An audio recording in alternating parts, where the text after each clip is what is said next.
guys? Welcome back to Action TV. Ito guys, may bago naman tayong vlog ngayon. Ito about naman sa NBA. Lakers versus Clippers nga guys. Ito guys, napakaganda ng laban. Kung may susubra pa nga sa NBA playoffs, may susubra pa sa NBA championship, malamang ito na yun kapag napanood mo to. Pero guys, bago natin napanood to ang video na to at bibigyan natin reaction to. Pero guys, hinihiling ko lang naman sana na tulungan nyo naman ako i-subscribe itong channel ko. Tara guys, huwag natin patagalin, panoorin na natin to at bibigyan natin reaction ang mapanood natin dito. Let's go guys! Kawhi Leonard nag-celebrate si Westbrook ng maiskuran sa LBJ. Ayaw makipagkamay ni Brody, nakatulog sa depensa si Westbrook. Napaluhod ang pantay kay Austin Reeves. Klay Thompson sinalbang panalo ng Warriors. Lakers versus Clippers ang muling pagbabalik ni Brody Russell Westbrook sa home court ng Lakers. Still no James Harden ng Clippers pero available na si PJ Tucker. Magkakatapat naman ulit etong si LBJ at Kawhi Leonard. Well, first quarter mamo si Kawhi. Unstoppable kagad si Daklo. 13 points sa loob ng 6 minutes. Tatlong magkakasunod na tres ba naman agad ang naipasok niya dyan. I-check, no problem para kay Kawhi. Nahinto na lang yan mga bro nang mabot na tasya ni Anthony Davis. Enough na daw sabi ni AD.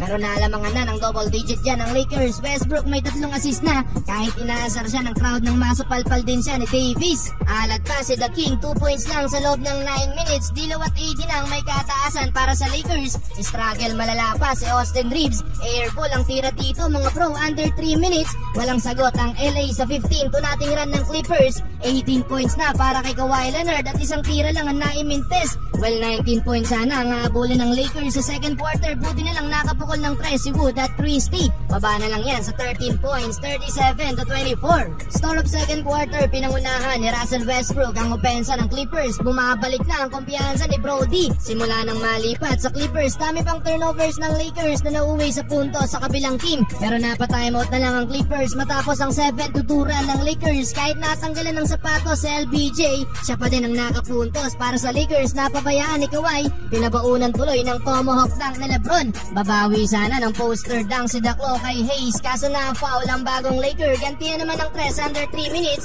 Etong si Brody Westbrook at LBJ, lamang pa din ang double digit dyan ng Clippers. 15 points sa second quarter sa LBJ. Binuli pa ang depensa dito ni Kawhi Leonard. Sumabay pa si Zubac. Napaunat tuloy ng balikat dyan si Lebron. Though 13 points pa ang hahabulin ng Lakers, 61 to 48. Entering the third quarter, nakatulog sa depensa si Westbrook. Mga bro, nalibre tuloy sa ilalim. Etong si D'Lo, nakatikim din siya ng chase down block mula kay LeBron James. Halfway mark ng quarter, baba na lang sa single digit ang inahabol ng LA.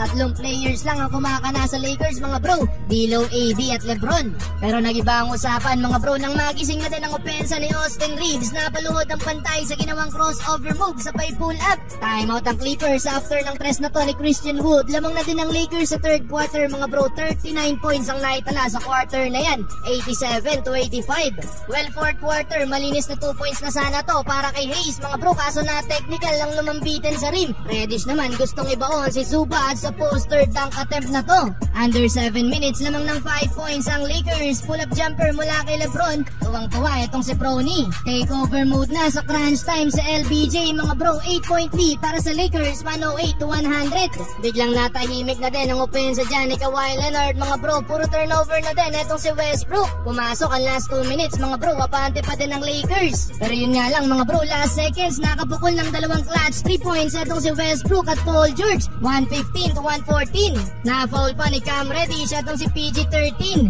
Dahil dyan mga bro, tabla ang laban at nauwi sa overtime. Overtime mga bro, na-foul daw si PG-13 on the run ng Lakers. 7 to nating run under last 2 minutes, 124 to 119. Slam dunk for LBJ. Well, sa dulo mga bro, panalo pa din ang LA Lakers sa overtime. Panalo din ang Warriors mga bro dahil sa buzzer beater shot ni Klay Thompson. Intense ang last seconds ng laban. Pumasok pa ang tira ni Sabonis to take the lead. Pero natapos yan mula sa buzzer beater pull-up jumper ni Klay Thompson. Final score 102 to 101. 21 points para kay Stephen Curry, 14 points para kay Klay Thompson.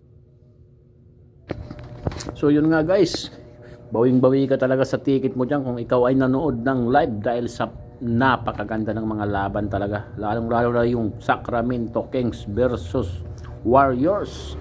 At ito naman ang Lakers versus Clippers na dumating pa nga sa overtime. Ito nga talaga ang bida dito. LeBron James talaga ayaw talagang magpaawat. Grabe, may cheese block pa, cheese down block pa talaga. Ano bang tawag doon? Pasensya na kayo kung mali ang sinasabi ko. Basta yun na yun. Basta na blangkahan niya si Russell Westbrook. So yun, excuse me po. At yun pa talaga, napakaganda talaga. Wala ka nang hahanapin pa. Saan ka pa? LeBron James parang bumata ulit sa laban na to.